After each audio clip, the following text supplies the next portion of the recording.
as many of you may know, the Juice Cloud is really our homepage for everything that has to do with your add-ons.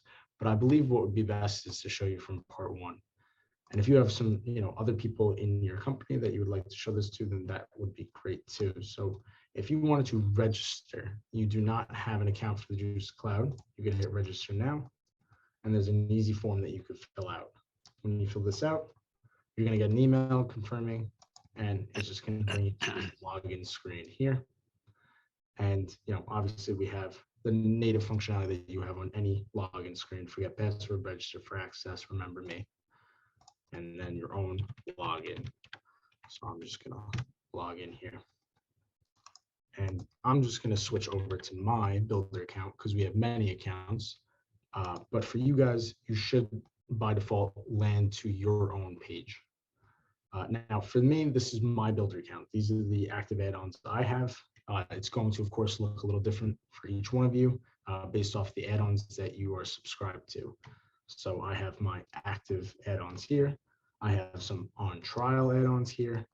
And thankfully, I have no deactivated add-ons or canceled. So to go forward a little bit, you have your menu bar at the top. Obviously, the Juice will take you back to your home screen, as will home. So if you go into one of the add-ons, the best way to jump out is just by hitting home. Users, which is a great place to go, is where you can invite additional users into your company's Juice Cloud account. So invite users over here in the corner is where you'd want to go. If you have additional, developers or billing contacts that you would like to include, you're just going to hit invite users, and I'll just put my personal email in just to. And when you click on the role, you could do either admin, finance, or user. 90% of the time, we recommend just doing admin. Cancel that for now. You could also edit users or resend invites or remove them with this operations in the corner. Back to the top, we have support. And creating a support ticket is definitely one of the most important things that the cloud offers. And this will alert the whole team right away if you have any issues. So you have some categories to choose from: general, bug report, feedback, or request feature. Subject line, CC additional users or emails. Add-on that you're having issues with. And link to a Quickbase record, which is always recommended. In order to do that, we may have to have our service account in your cloud, in your Quickbase realm. So if that is something that is not the case, then you can include that in the description or just invite QB tools. And then, of course, a description of the issue that you're having. And that is simple support stuff that's, it's the same for everywhere you go. The other thing that I wanted to point out is in the top right corner, we have account settings. And this isn't necessarily the most popular place to go, but there's a lot of power over here. Of course, you have the description of your company, which you cannot change, and your account URL, which should be the correct account based off of the @quickbase.com. But if you wanted to add a phone number or change your main contact information, you can do that here. Address, not necessary, but of course, you can put that in if you'd like for billing purposes. In the user profile, it's going to be about the same thing. You could change your password, upload a photo, and this information, if you'd like any of this changed, just reach out to myself, or a support ticket would be perfect. And to go into detail, this is actually a new section here. So we have billing details, and I wanted to show you guys, mine's got some static stuff. I'm not on a no charge because we don't charge for builder accounts. But I just wanted to show you a snipping of one that does have some information. So there's some power in seeing this. You get to get a breakdown of your subscription start date, end date, the total amount of transactions you paid for the year, the annualized cost, as well as the frequency and the line items, and then some action items of buy more. And I'm going to get into that in a little bit. But this is a new section. It really gives you guys a summary of what you're subscribing to, and answers a lot of questions that we frequently get. Lastly on this, we have client contacts.